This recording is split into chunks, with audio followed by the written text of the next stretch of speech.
Welcome back. It's time for us to have a conversation on SME. Now, we have with us Kehinde Okorafo. Now, she's a graduate of economics. She's an entrepreneur, humanitarian, and founder of Make Me Elegant Foundation and Young Widows Might. She's also the CEO of Next Level Hair Manufacturing, a hair manufacturing company here in Nigeria and Vietnam.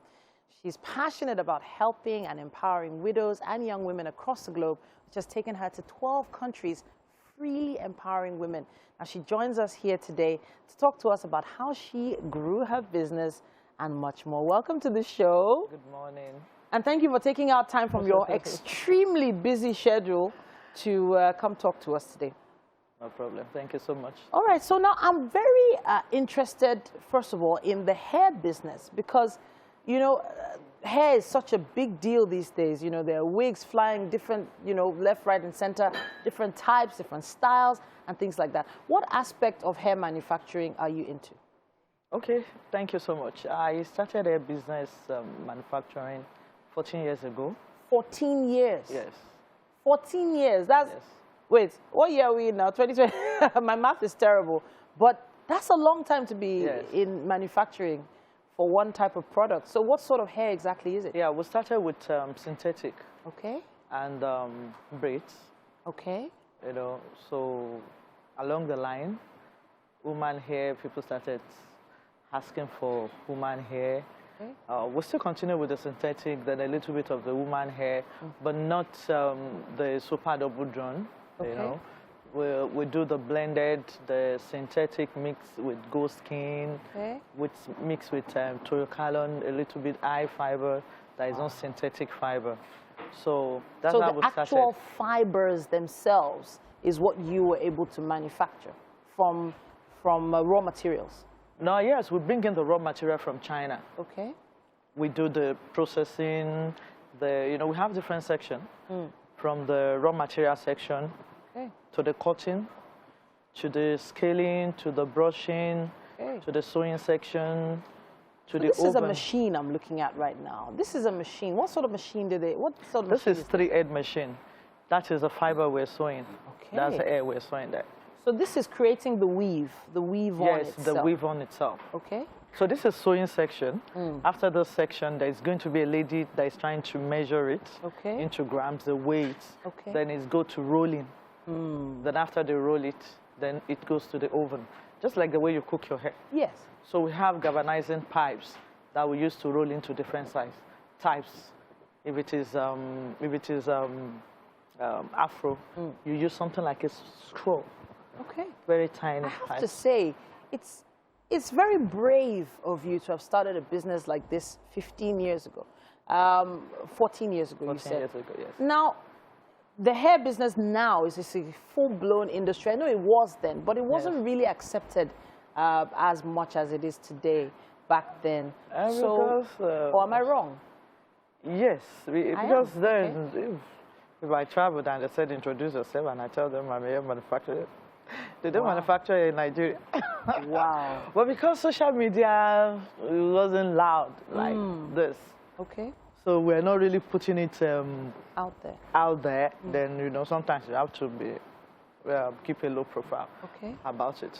Because we started in Badagry. And I remember so many times someone want to go and supply in Lagos. Our main market there is Balogun and Trade Fair. Okay. You see custom officer disturbing us.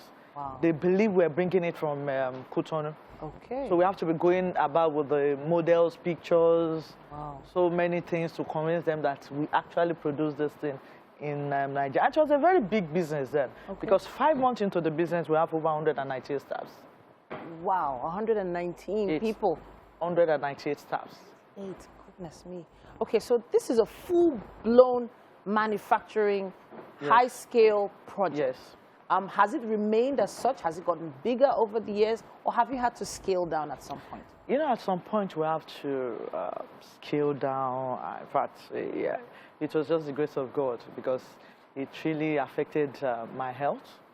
When dollar started going up and to now send money becomes very difficult. Okay. Before we have to use people, they go to the bank, they say, okay, you can send 5,000, you can send. Later, the whole thing was just changing gradually. Okay. At initial stage, we thought it was a joke. We're thinking, okay, to come back to normal. But, you know, we have to scale down. Okay. Then Chinese, they were not spoiling the market for us. They would come and dump the goods, give it to some of our distributors and ask them to sell and pay money back later. Good. You know? So we have to stop the manufacturing of braids. We continue with synthetic. And when the dollar is becoming, so like, let me give you an example. The fiber we use for braids, we get it then for 7,000 naira. But now, we get it for 62,000. Goodness me. And you know, there is no way you can compete with the Chinese people that is what they do. Of course, of course. Especially the bigger brands. The bigger brands, the Linda, the expression. Okay, let's not pull out brand names out of the air right now, but it is understandable. You know, the little guy has a big hill to climb in that type of industry. But you've been able to, you know, at least stay afloat. Yes? And you've been able to maintain how many staff now? Now we have, you know, let me say something. When you start a business that you are just venturing into, you have to learn. So there is a learning process. At the end of the day, we found out that so many of those staffs that were just redundant because you don't really need them. Okay. So we started scaling down. Then I spoke to some of my friends in Vietnam and said, I have machines. I have a lot of machines. Like the braid machine, we have like 7. Okay. And one machine can produce 300 pieces of braids within 1 hour. Amazing. Yes. Okay. So I have to talk to them. We now decided, okay, the super double drawn, the high one, let them be producing it for us in Vietnam. Okay. Then we do the blended, the human here in Nigeria here. And they are not, they are capital intensive, but you don't need too much staffs. You just need a sewer, you just need somebody on the zigzag, you need somebody on the main. So basically it was just automated. You automated different aspects of the business. Yes. Okay, so now I can only imagine how capitally intensive it was for you to start back then. But, you know, by God's grace, you've been able to, you know, come this far, and you've even delved into other things. I know there's something you're working on with women. Yes. You talked about riders earlier on, before we started today. Talk to us a little bit about that. Okay, yes. Like, I'm the founder of Make My Elegant Foundation, and I'm so passionate about empowering women. In the process of, you know, when this dollar becomes so high, and I have to ask some of my staffs to go, and most of them will say, "Kai, I said, we need something to eat."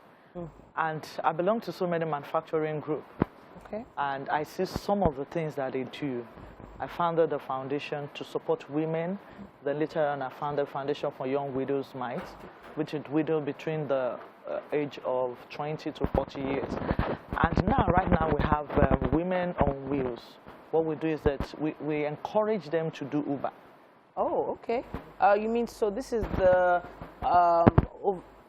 online chauffeur-driven car services you're talking about? Yes.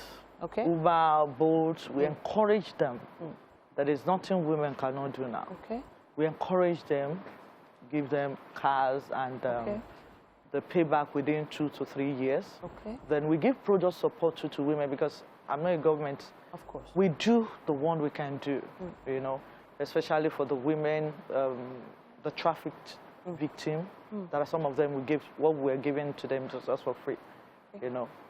And we give them product support, buy some of them Tinko machine, buy some of them ice block making machine, and we ask them to pay back within 1 or 2 years. Amazing, amazing work you're doing, and thank you so much for giving back. Now, your hair business, honestly speaking, I think it's amazing what you've been able to achieve. And to think that you were doing this from so long ago, there's some newbies on the block now that will probably have no idea what you went through, but you probably have a small piece of advice to give anyone who's just starting out a fresh business owner who wants to go into what you're doing? Yes, to be a manufacturer in Nigeria is not easy at all. If care is not taken, it's going to take your health away from you. But always re-strategize. Okay. You know, plan ahead, and that's exactly what I did when I feel that this is not going the way we planned. We bring in wig machine. We started doing industrial wigging machine and started wigging for people. Bring your weaves, 1,000, 2,000. Okay. And we're starting our braids back now. The braids we're starting back is actually the skinky braids. It doesn't really need too many crowd, you know. And advice I'm going to give them is be persistent. Don't stop. Going. Just keep going. Keep going. Manage the little resources you have. You don't need to have big resources. There's something I discovered during the time I'm empowering women. I found that there are some things they will just drop in the WhatsApp group that from China is just 1,000 naira. And I see it online for 7,000. One day I encourage all these young women. I said, do you know that there are some things you can get from China that is even 1,000 naira? The landing cost there may be 1,002. If you sell it for 3,000 naira, do you know how much you are making? Amazing. On 100,000, do you know how much? You don't need to have millions before you do business. Just be persistent. Know what you are doing. So many people doesn't know what they are doing, and they easily get carried away.